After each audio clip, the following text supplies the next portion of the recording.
صل على محمد وآل محمد.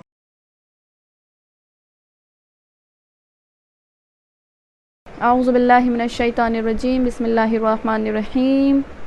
الحمد للہ رب العالمین. الصلاۃ والسلام علی اشرف الانبیاء والمرسلین سیدنا و نبینا و شفیعنا مولانا ابو القاسم محمد. اللہم صل علی محمد و آل محمد وعجل فرجہم. یا ایھا الذین آمنوا کتب علیکم الصیام کما کتب علی الذین من قبلکم لعلکم تتقون. صدق اللہ العلی العظیم. اللہم صل علی محمد و آل محمد وعجل فرجہم.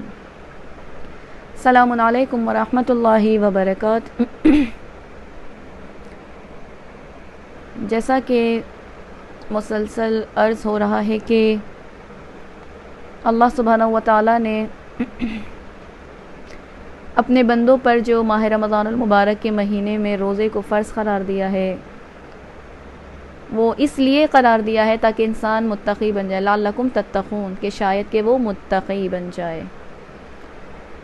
اور کل میں نے عرض کیا تھا کہ امام نے اپنے خطبے میں فرمایا تھا کہ ماہ رمضان المبارک کے لمحات سے غافل نہ ہونا، کیونکہ یہ بخشش اور عطا کا مہینہ ہے، یہ اللہ عز و جل کی کرم کا مہینہ ہے. اس میں اللہ اپنی وسعتوں کو عام کرتا ہے، اپنی مغفرت کو اپنے بندوں پر نچھاور کرتا ہے. یعنی جسے جو لے جانا ہے ماہ رمضان المبارک کے مہینے میں اپنے خدا کی بارگاہ سے لے جا سکتا ہے.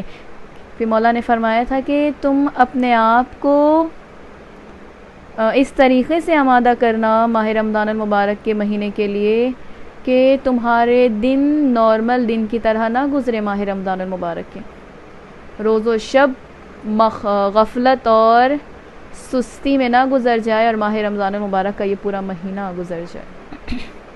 کیونکہ اللہ سبحانہ و تعالیٰ کا بڑا کرم ہے کہ جس نے اس پاک مہینے سے ہمیں سرفراز کیا ہے. یعنی ہم اپنی تمام پریشانیوں کا حل اگر تلاش کریں تو ماہ رمضان المبارک کے مہینے میں ہمیں ہماری ہر پریشانی کا حل نظر آتا ہے، خصوصاً شب قدر کے ایام میں. کیونکہ اللہ شب قدر کے ایام میں، یعنی جو شب قدر کے جو لمحات ہیں، جو دن ہیں، ان میں اللہ اپنی تمام تر مغفرت، تمام تر اجابت، تمام تر رحمت اپنے بندوں پر یوں کھلا چھوڑ دیتا ہے. اسی لیے امام جعفر صادق علیہ الصلاۃ والسلام کا ارشاد گرامی ہے کہ بندے کی تقدیرات کا تعین ماہ رمضان المبارک کی 21ویں شب کو ہوتا ہے. یعنی اس کے مقدر میں کیا کیا ہوگا، کون زیارت پہ جائے گا. خدا ہر مومن ہر مومنہ کو زیارت حج عمرہ نصیب فرمائے، جو گئے ہیں انہیں ہر مرتبہ مرتے دم تک جانے کی توفیق عنایت فرمائے.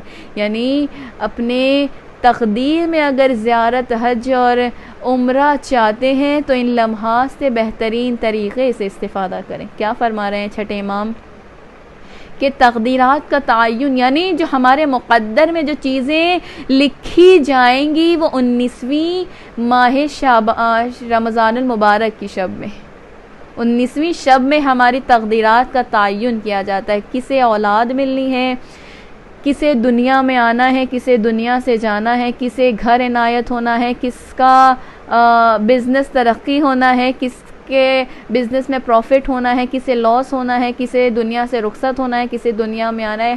یعنی ہر لحاظ سے ہر چیز، کون 40 پہ کربلا مولا جا رہا ہے، کون 40 پہ سیریا جا رہا ہے، کون حج کے لیے حج بیت اللہ کی زیارت کرنے جا رہا ہے. یعنی ہر چیز جو ہمارے مقدر میں ہونی ہے وہ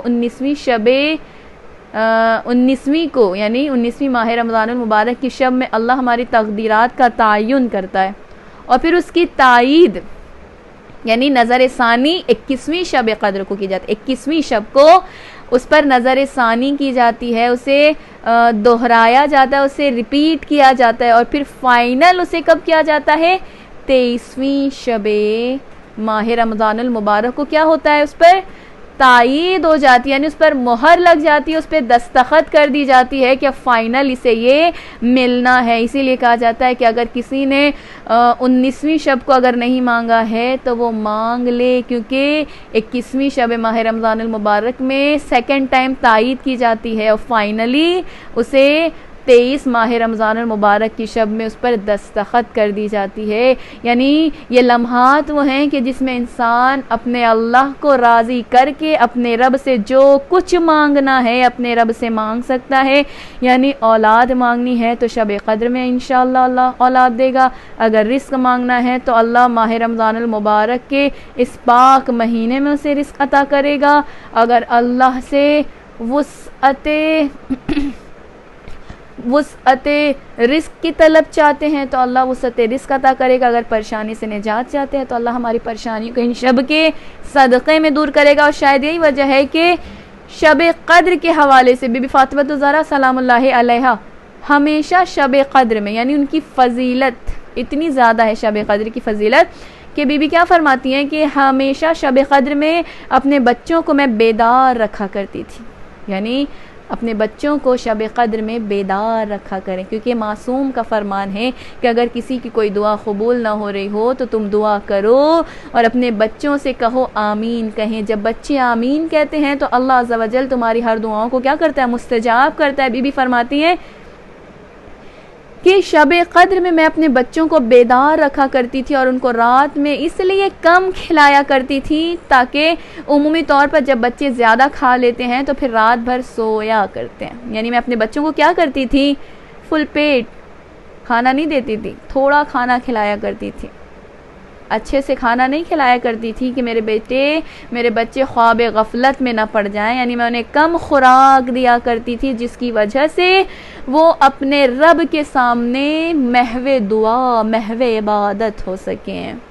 پھر بی بی فرماتی ہیں کہ میں اپنے بچوں کو رات میں سونے نہیں دیتی تھی، کیوں؟ کیونکہ یہ رحمت خداوندی سے دوری کا سبب ہو جایا کرتا ہے کہ جب انسان شب قدر کی گھڑی کو پا لے اور اللہ کے قرب پانے کے بجائے اگر وہ خواب غفلت میں پڑ جائے تو پھر اس سے بڑا بد نصیب کوئی نہیں ہے، اور باعث بدبختی ہے اس انسان کے لیے جو شب قدر سے محروم ہو جاتا ہے۔